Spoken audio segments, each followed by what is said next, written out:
मनु ने कठिन दंड का विधान किया, पर साथ ही मनु ने हमारे पुरुषों के पौरुष का इतिहास भी लिख दिया। पढ़ो इसको, आंखें खोल कर पढ़ो। इक्के दुक्के होने वाले अपराध के लिए कड़ी सजा नहीं दी जाती। लगता है ऐसे सैकड़ों घटनाएं हो रही होंगी, तभी मनु महाराज को अपने दंड विधान में इसका उल्लेख करना पड़ा।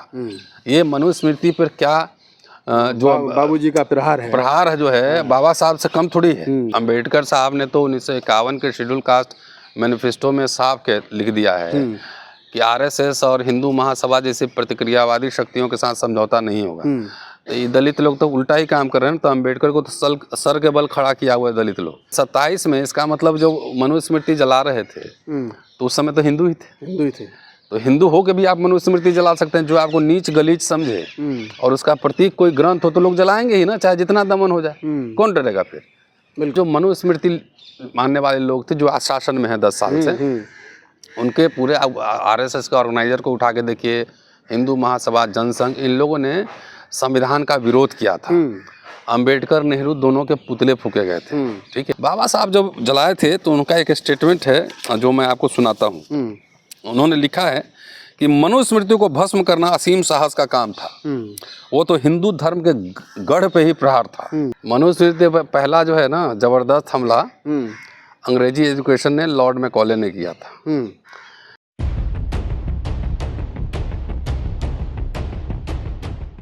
आज 25 दिसंबर 2024 है और आज से ठीक 97 वर्ष पूर्व यानी कि 25 दिसंबर 1927 को बाबा साहब डॉक्टर अम्बेडकर ने हिंदुओं के सबसे बड़े धर्म ग्रंथ मनुस्मृति को आग के हवाले कर दिया था।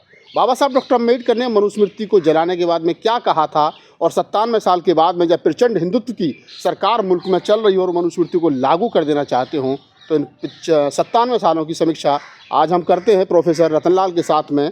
और वो ज़रूरी भी है क्योंकि वर्तमान हालात जो मुल्क के हैं वो क्या कहते हैं मनुस्मृति और संविधान को लेकर के।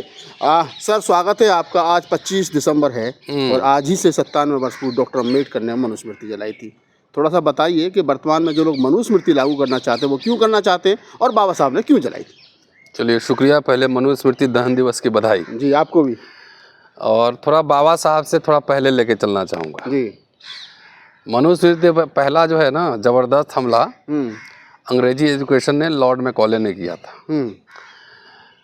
जब सीआरपीसी आईपीसी बनी, ये कानून के नज़र में सभी समान हैं, तो ये सबसे पहला हमला था। उसी के बाद से देश के जितने वर्चस्व वाले ब्राह्मण सवर्ण समुदाय हैं, खासतौर से ब्राह्मण, वो अंग्रेजों के खिलाफ विद्रोह करना शुरू कर दिए। उसे इतिहास उठा के देख लीजिए, क्योंकि मनुस्मृति के हिसाब से एक ही अपराध के लिए वर्णों की अलग अलग सजा थी। बिल्कुल। लेकिन कानून ने अब बना दिया लॉर्ड मैकॉले ने, अंग्रेजों ने, कि अब तो अंग्रेज भी अपराध करेगा तो उसी को उसको बराबर की सजा होगी। और उसी अंग्रेजी एजुकेशन में डॉक्टर अम्बेडकर पढ़े थे, तो लिगेसी को समझना पड़ेगा। और पढ़े थे वो कोलंबिया पढ़े थे, फिर लंदन पढ़े, तो उनको पूरा यूरोपियन लिबरलिज्म, डेमोक्रेसी, सेकुलरिज्म, ये तमाम वो सब आइडिया था। तो जब संविधान बना तो उन्होंने मनुस्मृति को जलाया। 27 में था, संविधान लागू हुआ 50 में। तो जलाया था उसकी वजह कुछ और थी कि बाबा साहब तो पढ़ने लिखने वाले थे ना। बिल्कुल। तो किताब थोड़ी जलाते हैं, लेकिन वो अपने जो अस्पृश्य समाज वो कैसे जागृत करेंगे ये उनके जहन में था। पानी अगर महाड़ का नहीं पीते थे इतने दिन से लोग मर थोड़ी रहे थे। बिल्कुल, जीवित ही थे। लेकिन महाड़ में जाके पानी उठाना और उसको तोड़ना, उनकी निषेधाज्ञा जो थी उनकी अपर कास्ट की, उसको तोड़ना ये बगावत थी। तो मनुस्मृति का जलाना असमानता के खिलाफ बगावत थी। और महाड़ में पानी पीना वो भी बगावत थी। कालाराम टेम्पल मंदिर आंदोलन करना वो भी एक बगावत थी। ठीक है, तो बाबा साहब बागी हैं, लेकिन ये बगावत जो है जो उन्होंने की अनइक्वलिटी मतलब के खिलाफ, असमानता के खिलाफ, तो वो आगे संविधान में पूरा संविधान सभा में समानता की बात करते हैं, बंधुत्व की बात करते हैं, समता की बात करते हैं, न्याय की बात करते हैं, लिबर्टी की बात करते हैं। और ये सब कहाँ से आ रहा है? ये बुद्धा से आ रहा है, रविदास से आ रहा है, कबीर से आ रहा है, तुकाराम से आ रहा है, फुले से आ रहा है। तो जब भारत की आज़ादी की लड़ाई चल रही थी तो आरएसएस तो अंग्रेजों के साथ थे। बिल्कुल। माफ़ी भी मांगे थे। बाबा साहब तो अंग्रेजों से लड़े भी थे अस्पृश्य के अधिकारों को लेकर। तो ये उस समय ये चाहते थे कि आज़ाद भारत हो गया ना तो इनको जिन्ना से समस्या नहीं थी, इनको अम्बेडकर से समस्या थी कि जिन्ना भी तो अपर कास्ट के मुस्लिम थे भाई, अपना पाकिस्तान ले लो, हमारा भारत इधर रहेगा। अपर कास्ट के हिंदू मुसलमानों का झगड़ा हाँ, था। अपने मजे मजे करेंगे। इसमें जवाहरलाल नेहरू आ गए, इसमें अंबेडकर आ गए, संविधान सभा में दोनों थे वहां पर, और बहुत सारे यूरोप के पढ़े हुए बड़े बड़े विद्वान थे। तो इन लोगों ने जो मिलकर एक सामूहिक प्रयास था, वो प्रयास ये संविधान था जिसमें समानता की बात की गई। तो इस पे जो मनुस्मृति मानने वाले लोग थे, जो आज शासन में है 10 साल से, उनके पूरे आरएसएस के ऑर्गेनाइजर को उठा के देखिए, हिंदू महासभा, जनसंघ, इन लोगों ने संविधान का विरोध किया था। अंबेडकर, नेहरू दोनों के पुतले फूके गए थे, ठीक है। और संविधान का विरोध यह कहकर किया गया था, इसमें भारतीय मिजाज से कुछ भी नहीं है। संस्कृति भारतीय मिजाज मतलब मनुस्मृति से मेल खाता हुआ कुछ नहीं है ना। तो जिन्ना से समस्या नहीं था, अम्बेडकर से इसलिए थी कि वो समानता को मानते थे। उनका पूरा फिलॉसफी जो है ना बुद्धा से आ रहा था, और तमाम जो मैंने नाम लिए यूरोप अमेरिका से आ रहा था ना, 20वीं सदी में थे। लेकिन ये लोग चाहते थे कि मनुस्मृति वर्ण व्यवस्था वाला जो है ना सरकार बने, यही कॉन्फ्लिक्ट था। लेकिन जवाहरलाल नेहरू अंबेडकर के साथ थे, क्योंकि उनको देश चलाना था। तो आरएसएस हंगामा कर रहा था, कुछ कट्टरपंथी कर रहे थे, तो अंबेडकर का इस्तीफा बेसिकली आरएसएस की वजह से हुआ। अच्छा, जो लोग अभी आपने कहा कि अंबेडकर और नेहरू दोनों के पुतले जलाए गए, हाँ, किसने जलाए? यही आरएसएस वालों ने, हिंदू महासभा वालों ने, इन्होंने जलाया। पूरा उनके खिलाफ, अंबेडकर के खिलाफ तो पूरा कल्याण पत्रिका और गीता प्रेस ने पूरी सीरीज चलाई, हीन जाति अम्बेडकर, हीन जाति अम्बेडकर, खूब लिखा। तो इन्होंने जलाई ना, क्योंकि अंबेडकर उनको अस्पृश्य समाज, जिसको नीच अछूत समझते थे, उनके बराबर कोट टाई पहन के संविधान लिख रहा है, और उसमें सारे अस्पृश्यों को वोट देने का अधिकार दे रहा है, उनके लिए प्रतिनिधित्व की बात कर रहा है, तो कैसे इनको फिट बैठता? उन्हीं के लोग आज शासन में है, सरकार में है।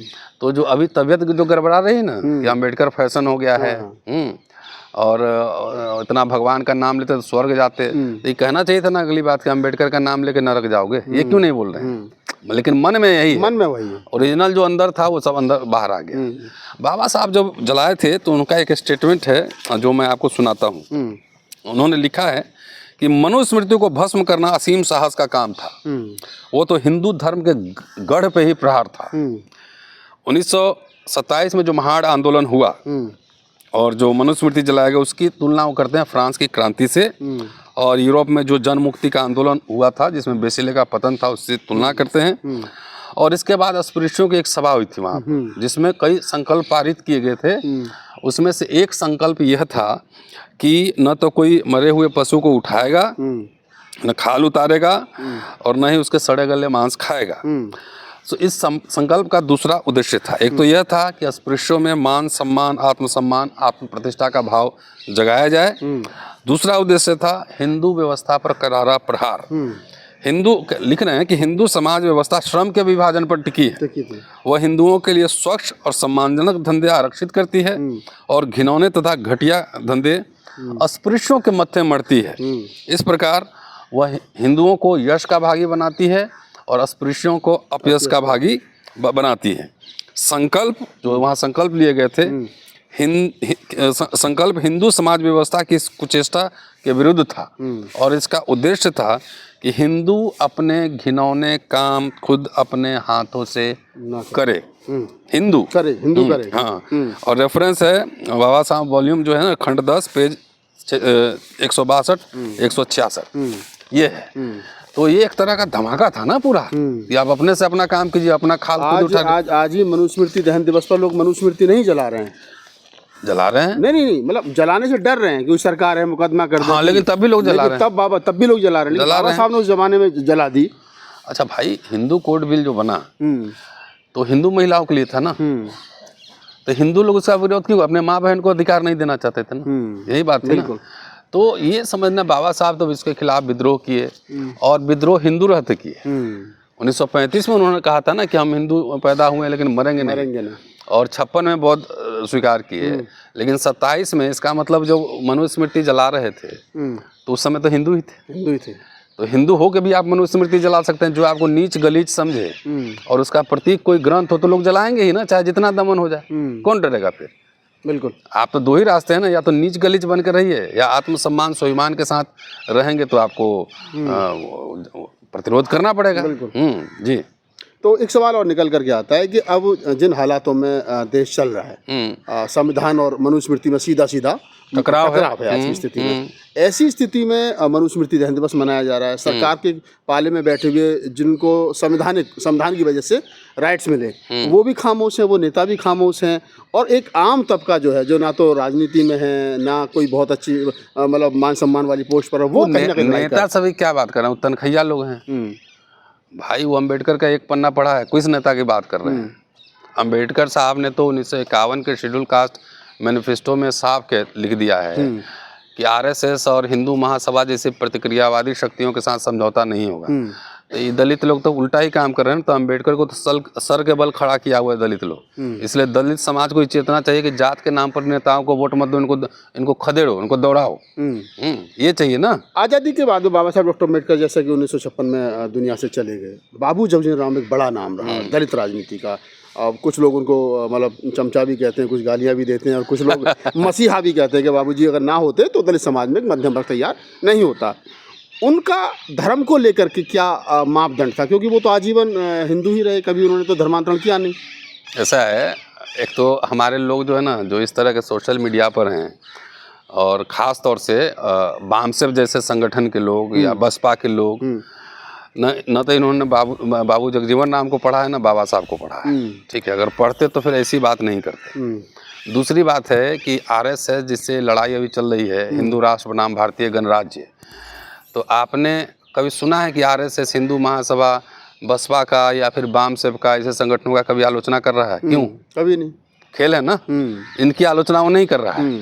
और समझ रहे बात कि आलोचना करेगा तो फिर मामला गड़बड़ हो जाएगा। तो नहीं कर रहा था, वोट कुछ खिसके उधर। तो भाई मैं एक रेफरेंस आपको दे रहा हूँ, और बड़ा दिलचस्प है। बाबू जगजीवन राम, बाबा साहब ने विद्रोह किया तो उन्होंने बौद्ध धर्म अपनाया। बाबू जगजीवन राम भी विद्रोही हैं, लेकिन विद्रोही में मैं नास्तिक कहूँगा।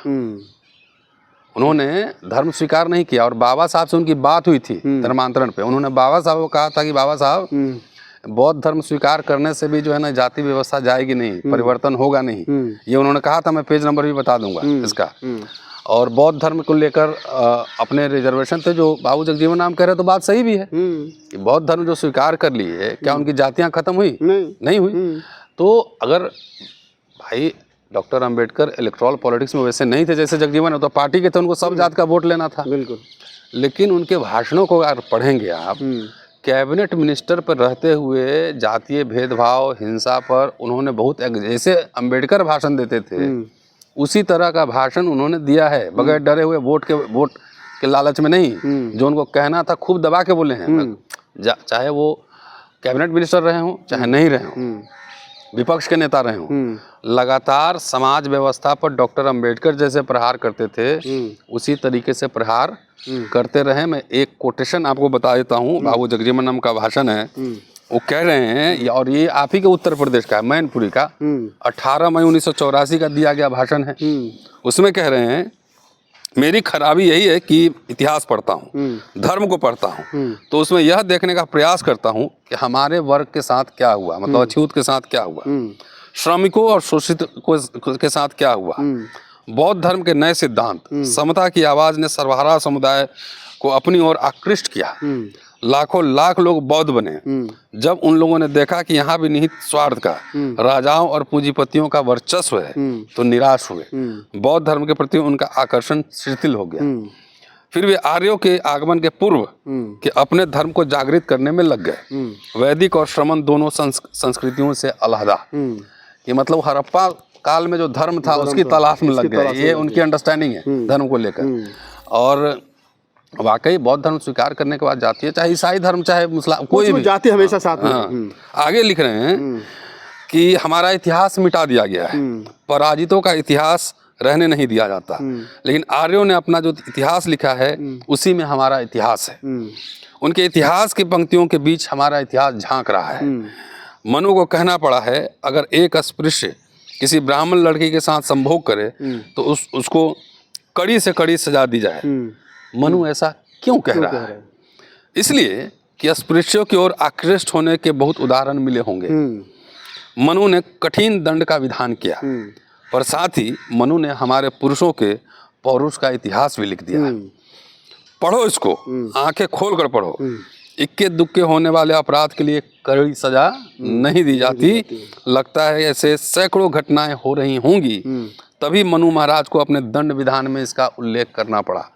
ये मनुस्मृति पर क्या जो बाबूजी का प्रहार है जो है बाबा साहब से कम थोड़ी है, उसी तरह प्रहार बाबा साहब ने मनुस्मृति को जलाने के बाद जो आत्मसम्मान की बात कही, हाँ, उसी को कहीं ना कहीं बाबूजी ने दूसरे तरीके से एकदम अपने तरीके से पेश करने एकदम क्या कहा है एकदम। जी। तो ये सवाल है, इसलिए जो लोग बाबूजी और बाबा साहब को अपोजिट देख रहे हैं ना, उनको जो कह रहे हैं ना आँख खोल के पढ़ो, ध्यान से पढ़ो। आखिर बाबूजी अम्बेडकर साहब को 1983 में क्या कह रहे हैं? ये सामाजिक क्रांति के अग्रदूत हैं, कह रहे हैं ना। ये भी कह रहे हैं कि भाई बाबा साहब ने जो तैयार किया प्रारूप, खाका तैयार किया, मैंने उसको लागू किया जहाँ तक संभव हुआ। 1957 में ही प्रमोशन, रेलवे में रिजर्वेशन इन प्रमोशन लागू हो गया। उसके बाद कई ऐसे डिसीजन लिए, उस पर भी केस हुआ मद्रास में, वहाँ हार गए, सुप्रीम कोर्ट में जीते। अब बगैर कैबिनेट के अप्रूवल के उन्होंने प्रमोशन लागू कर दिया था। उसके बाद कई कैबिनेट में ऐसे डिसीजंस हुए। अभी एग्रीकल्चरल मिनिस्ट्री है, जाके देखिए वहाँ रिजर्वेशन खत्म कर रहा है, मुकदमा चल रहा है हाई कोर्ट में। उसमें एग्रीकल्चर मिनिस्टर बाबू जगजीवन राम ने रिजर्वेशन लागू किया था। तो सारे जगह यूनिवर्सिटी, कॉलेज, हर जगह रिजर्वेशन लागू किया। और क्या कड़ा भाषण सब है। BHU में जाके उन्होंने भाषण दिया छात्रों के बीच, ये कोई एहसान नहीं है, जो अपर कास्ट के बच्चे पढ़ते हैं वो भी हमारे पैसे से पढ़ते हैं। हमारा आदमी बीड़ी पीता है ना, उसमें से भी टैक्स देता है, और सबसे ज्यादा बीड़ी हमारे लोग पीते हैं। तो हमारे टैक्स के पैसे तो तुम पढ़ रहे हो, टैक्स के पैसे से हमारे ये कह रहे थे BHU में जाके, BHU के भाषण में बाबूजी। और आज जैसा मैंने बताया कि 25 दिसंबर 2024 मनुस्मृति दहन दिवस है। ये खास बातचीत इसलिए महत्वपूर्ण हो जाती है कि इसमें जो बाबू जगजीवन राम का 18 मई ये हिंदू धर्म की भी व्याख्या कर रहे हैं, और बहुत तगड़ी व्याख्या है। उन्होंने जाति व्यवस्था पे भी सवाल किए, हिंदू धर्म पे भी सवाल किए उसी भाषण में। किसी को अगर पता लगे तो जाके पढ़ ले, जाति व्यवस्था से पूछे कि हिंदू धर्म की व्याख्या बताओ, गोलमोल मत बताओ, सीधा बताओ, जो जूता गांठने वाला भी समझ जाए। धर्म में हमारे कुछ कर्तव्य हैं तो अधिकार भी हैं। कह रहे हैं कि हिंदू धर्म में हमारा कोई अधिकार नहीं है।